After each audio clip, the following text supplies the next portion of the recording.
Hello? As in the last video, we finished assessment part 1. We're now on to assessment part 2. So we got to go and mark 4 scav bunkers that are dotted around the map, as shown. I will show the path that we took to get around here. Relatively big map, spawns all over the gaff. After the first couple of minutes, players could literally be anywhere, so we have to be relatively careful. It's a classic Steeyo raid in regards to how I make money. I get asked a lot, how do I make money? I just make money when I'm questing and stuff, and I'm going to show you how.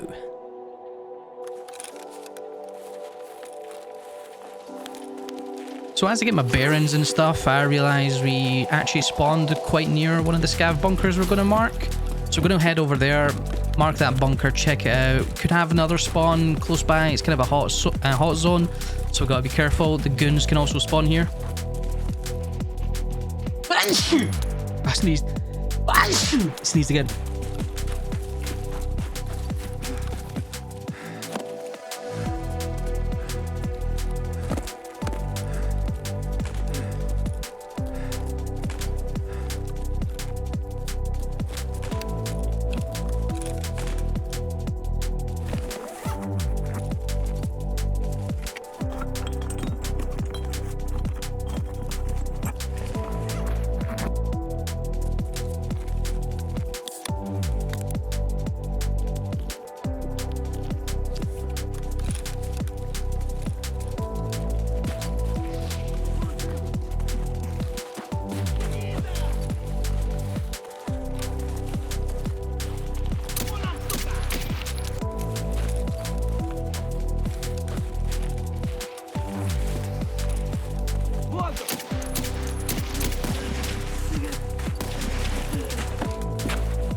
Now that we've marked a bunker and done some light looting, I haven't really went out of my way to loot, I've just looted what's been in front of me. Now we're going to head over to the second and third bunker. They're quite close to each other, so these two should be quickly ticked off.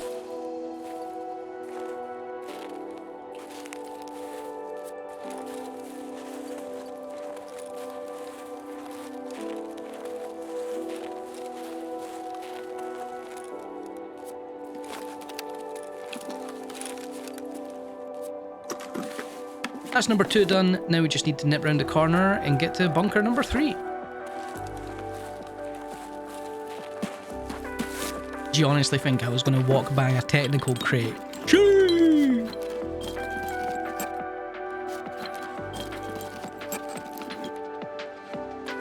I'm sure you all know the path. We're going to pop down at the back of Sniper Rock so we can get up to Sniper Rock.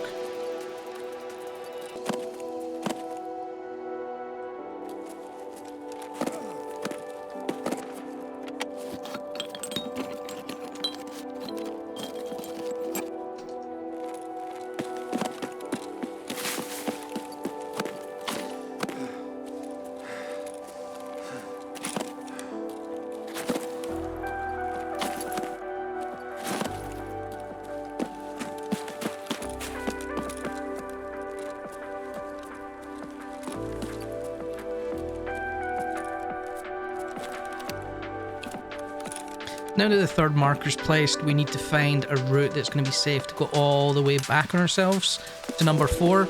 We also have the outskirts extract, which is super nice as that's nearby our final bunker.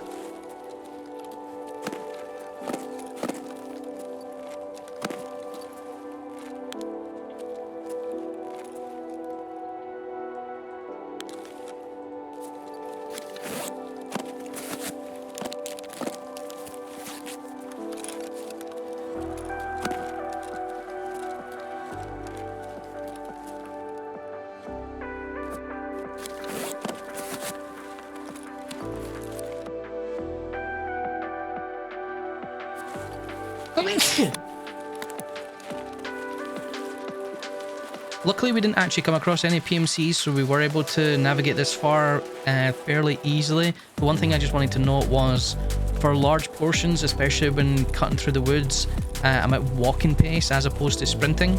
I said that and I started sprinting, thank you Steve. But it's to keep low key, try to stay in your terrain, whether you're next to rocks or you're through the woods.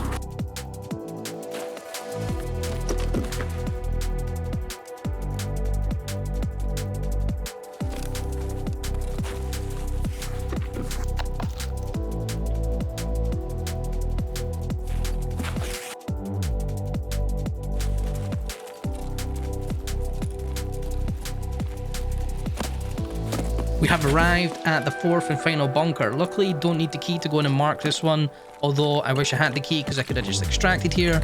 However, the bunker is marked. Do a little bit of light looting, check what's in the perimeter, and then let's go, man.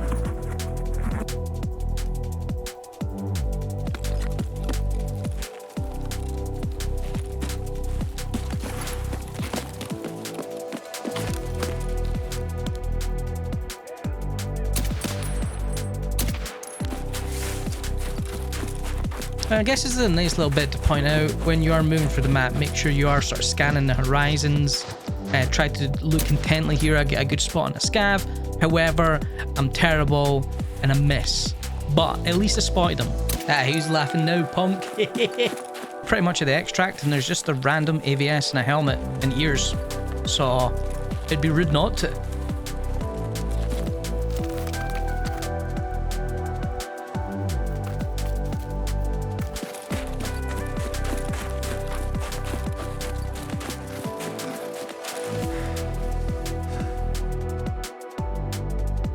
Now, although it looks like we looted a bunch of trash, the stuff that's highlighted in the middle is what we got from the raid. We're going to sell this, and we're going to see what we're left with, including the deduction of the tax man. Now, it's not a crazy amount, but we are net up 422,763 rubles, including tax from the flea. It's not a crazy amount, but if you're able to just do this when you're doing like quests, you know, half a mil or 400k is quite significant, and this is where you just bank up money. As they say, one man's trash is another man's treasure. And of course, we got the quest done. So we marked all the bunkers. We were on to assessment part 3. Got handed all these stims. I was actually short 1 on SJ1, which we then crafted. We had the other stims, and we need to go into labs to kill 10 raiders. The way I went about this is I was going to do 1 or 2 options. 1, go in, go crazy, pop all the buttons, try and get some raiders before I die, because I'm a noob. Or sort of hang back, try and linger around and pick off raiders here and there. And we went for the latter option. Got it done fairly decent. 2 runs, I think it was. So let's do it.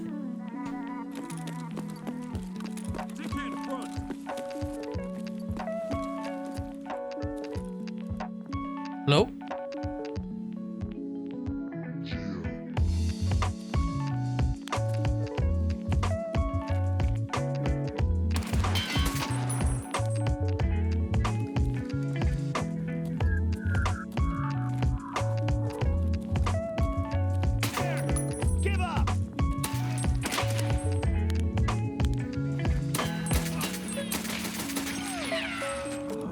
So this was an interesting raid. There was a lot of shooting early on. I actually shot at a man off spawn.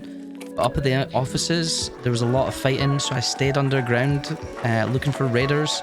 I couldn't find the raiders till like the last 10 minutes, so I just waited them out. We did decide after killing those 3 to come up and try parking, and luckily we did get some spawn in mid.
So overall, pretty decent raid. We got a bag full of loot, and we got 7 raiders. We got some Stanag mags for the M4, which we always love. The way we did try to play this out was to get this done in as few raids as possible. I'm not a massive fan of labs as a map, so that was the idea behind that. You could go and PvP it, you could go and try and loot it and play the map naturally. However, I chose to do this just to get done so we could start a 24-hour timer on the next quest.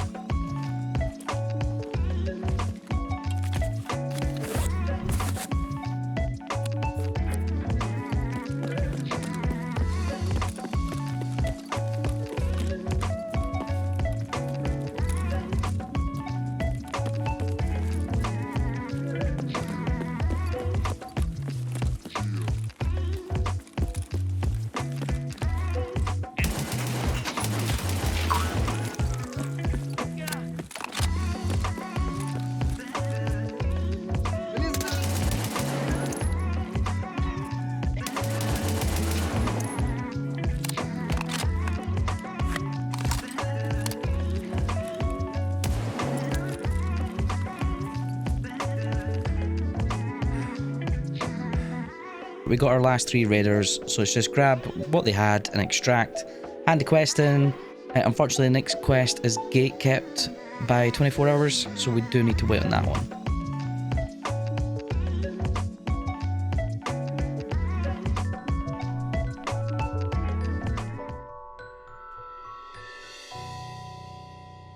Yo, we're back, and we've got a new quest. And let me tell you, it is a bit of a stinker. So you need to find some items, which luckily we already had, we've handed those in. But the tricky part comes where we need to find this radio transmitter body on Lighthouse. There's a lot of spawns, so I'm going to show you the spawns in an offline raid to paint the picture of what we're up against. And maybe actually if you come to do the quest yourselves, you'll have an idea where to look.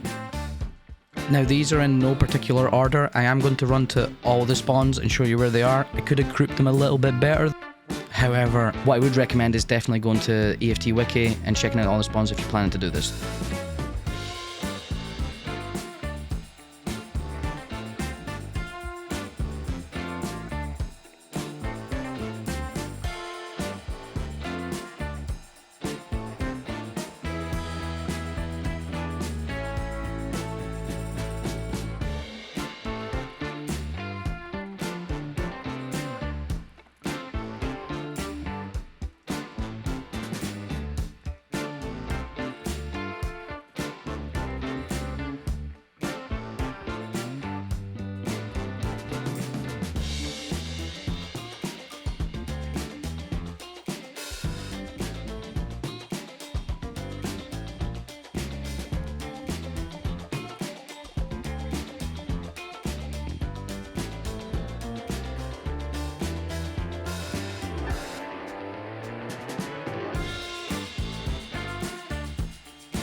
So up to this point, we've checked the black chalet, the blue chalet, and the little store next to the village.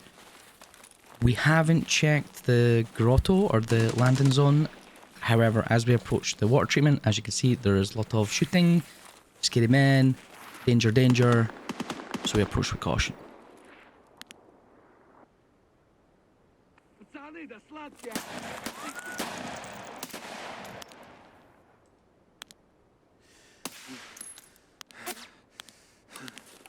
You guys have probably had that bullet whiz sound over your head many, many times. I still shite myself every time, but it's just a bug that can occur after you kill a scav.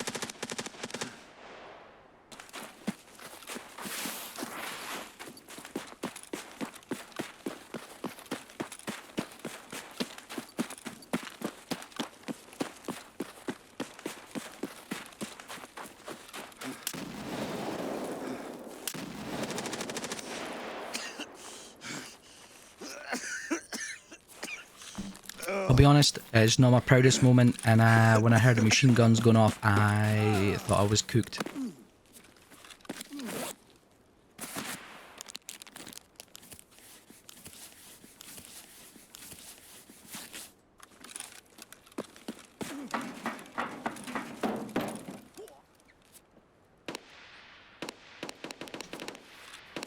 Unfortunately here, as I'm putting myself back together, things do take a turn for the worst. DC from the server for a high packet loss. I'm on European servers, so I'm not sure. I reconnect, I disconnect, I reconnect, I disconnect, and eventually I do able to reconnect. Actually, one of the times when I reconnect, I'm getting messed up by, I think, a scav, but it was really unfortunate.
So I actually think we were super unlucky in this raid. The only spawn we didn't check was the grotto or landing stage. That must have been where it was, and it's the only one we didn't check. So we need to go back, man. We need to go back to the Lighthouse.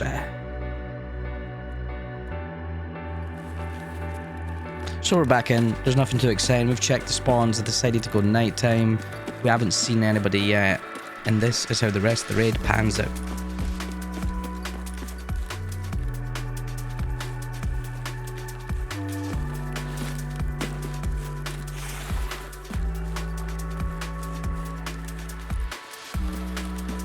So we see a dead scav on the bridge. I haven't seen any players nor heard any shots. Because of the dead scav, I choose not to go through the village towards path to shoreline, so we go the other way.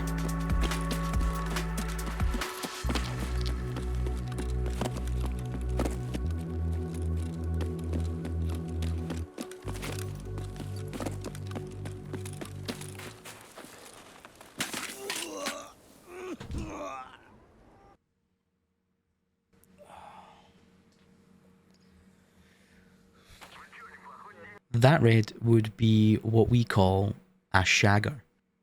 However, as we say, re-gear, re-go, we're going to go back. We're going to go nighttime again. We're going to take night vision this time. And let's get it, man.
So we load the chap and head over to the water treatment. I did actually swap the flare onto my AK just because I had more ammo. I didn't have any reserve ammo for the Mjolnir Mark 18, so I favored that. Felt like it was a wise decision.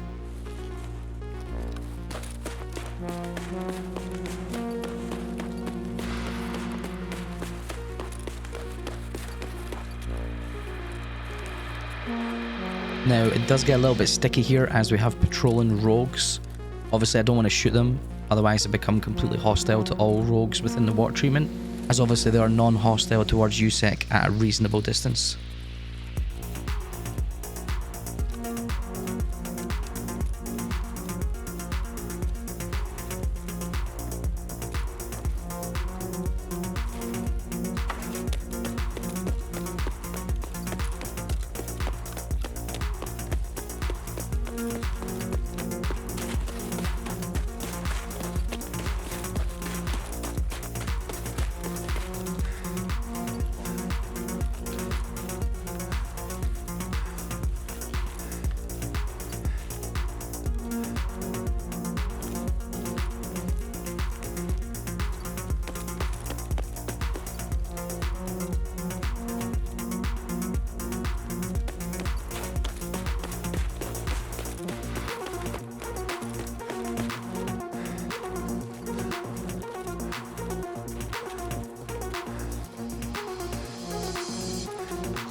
So obviously the rogues have voice lined, it could have been me, but the fact that they didn't shoot at me, now I'm very conscious of another player.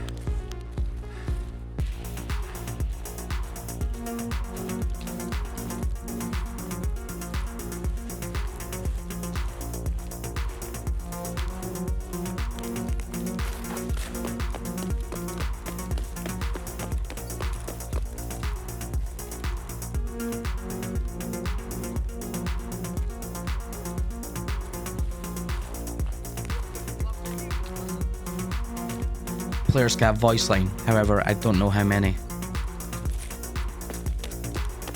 Because I don't know how many there are, I decided to back up a little bit, use the range, use the thermal, potentially get another angle. I know where I'm safe from the rogues inside the water treatment as well, so I also use that to my advantage.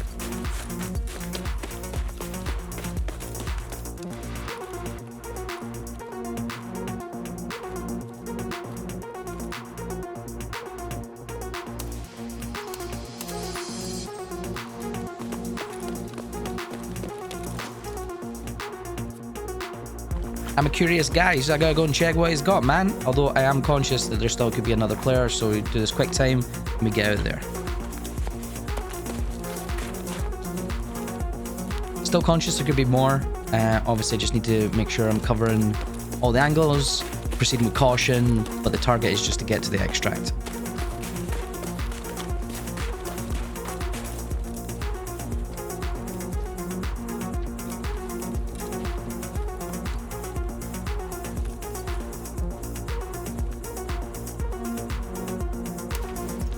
There he was. He had a mate.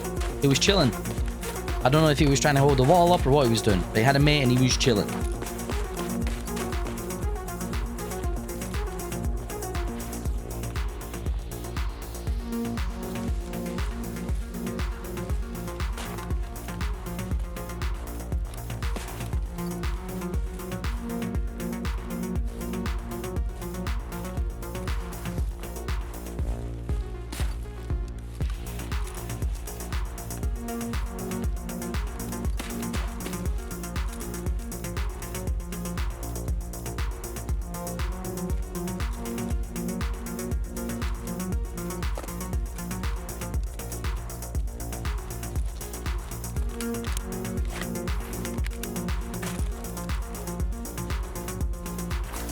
The thermal really came in clutch at this point because it's so easy to clear, especially the cliffs around the surrounding areas as well as the village. Very easy to feel a little bit more comfortable, especially if we got shot at. I was semi-confident that I would be able to spot them and return fire. Hopefully I didn't get one-tapped, but we were making our way to the extract.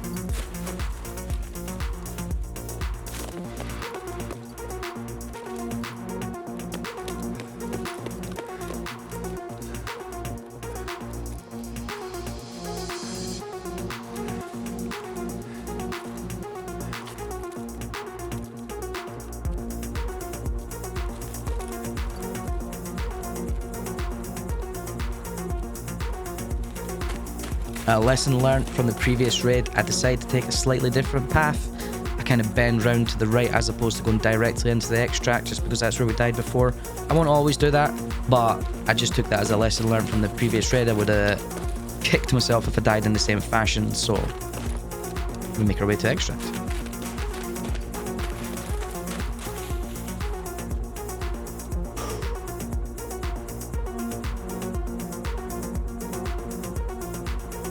So that's key to the tower done. Finally, we got the radio transmitter. Boom. I believe it's another 24 hours and the next quest is knock knock. I could be wrong. I believe it is though. So see you in the next one.